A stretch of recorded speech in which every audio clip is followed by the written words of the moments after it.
istorya ng pag-ibig na ganito. Totoo naman pala ang mga sabi-sabi. Kasi nabiktima ako, nananahimik ako noong naglalakad, tapos nahuli na kulong sa salang paghahangad sa isang bagay na di pwede. Ibig sabihin ay bawal. Ang pag-usad nga yata ng hustisya ay mabagal. Kasi ang tagal bago ko nakawala sa pantasyang maaaring maging kaming dalawa. At nang matanggal ang kandado, may naisip akong plano. Magpapayaman muna ako at magpapagwapo bago lumapit sa'yo akin ng naintindihan na ang mabuting damdamin di nakakain ang ganyan. Given na dapat na meron yan at sana di malito ang mga to. Ang gusto ko lang sabihin na ayusin ko muna sarili ko para sa'yo. Mabuti na lang nasa tamang pag-iisip. Alam mo pag di pwede wag ipilit. Posible ka lang maipit sa komplikadong sitwasyon.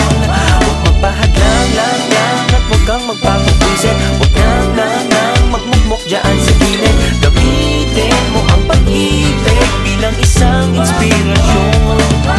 Ang pag-ibig ay isang inspirasyon. Ang pag-ibig ay isang tapos inspirasyon. ang pag-ibig ay Isang inspirasyon. Isang inspirasyon. Lumipas ang ilang taon mula sa lupa nakabangon. Hindi na ako nanghihingi sa nanay ko ng baon. Kilala na ako ng mga tao doon sa kanto. At kahit na papano may pera na ako sa bangko.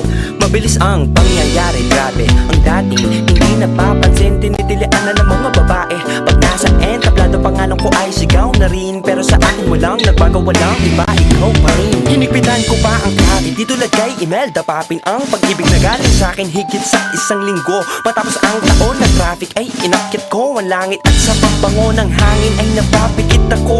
Kasi bago lumapit sa'yo akin no naintindihan na marami akong hirap na dadanasin sa daan. Nalagpasan ko ang madami na yan at para di malito ang mga to. Salamat sa inspirasyon na iayos ko ang sarili ko dahil sa'yo. Mabuti na lang nasa tamang pag-iisip. Alam mo pag di pwede wag ipilit. Posible ka lang maipit sa komplikadong sitwasyon. Huwag magpahadlang lang at huwag kang magpapagwisit. Huwag nang magmukmok dyan sa gilid. Gamitin mo ang pag-ibig bilang isang inspirasyon. ang pag-ibig ay Isang ang inspirasyon. pag-ibig ay Isang tapos inspirasyon. ang pag-ibig ay Isang inspirasyon. Isang inspirasyon. Isang tagalupang nangarap ng mataas at saka isang Diyos ang mapagkumbaba.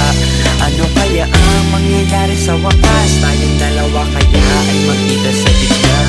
Isang tagalupang nangarap ng mataas at saka isang Diyos ang mapagkumbaba. Ano kaya ang mangyayari sa wakas? Tayong dalawa kaya ay magkita sa gitna. Mabuti na lang nasa tamang pag-iisip. Alam mo pag di pwede wag ipilit. Posible ka lang maipit sa komplikadong sitwasyon.